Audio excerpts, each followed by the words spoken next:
சங்கீதம் 122. தாவீது பாடின ஆரோகண சங்கீதம். கர்த்தருடைய ஆலயத்துக்கு போவோம் வாருங்கள் என்று எனக்கு அவர்கள் சொன்னபோது மகிழ்ச்சியாயிருந்தேன். எருசலேமே, உன் வாசல்களில் எங்கள் கால்கள் நிற்கலாயிற்று. எருசலேம் இசை வினைப்பான நகரமாய் கட்டப்பட்டிருக்கிறது.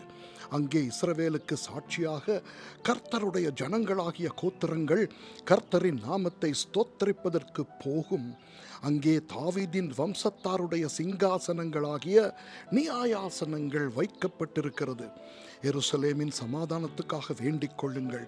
உன்னை நேசிக்கிறவர்கள் சுகித்திருப்பார்களாக. உன் அலங்கத்திற்குள்ளே சமாதானமும் உன் அரமனைகளுக்குள்ளே சுகமும் இருப்பதாக.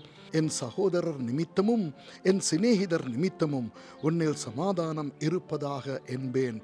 எங்கள் தேவனாகிய கர்த்தரின் ஆலயத்தின் நிமித்தம் உனக்கு நன்மை உண்டாக தேடுவேன். ஆமேன்.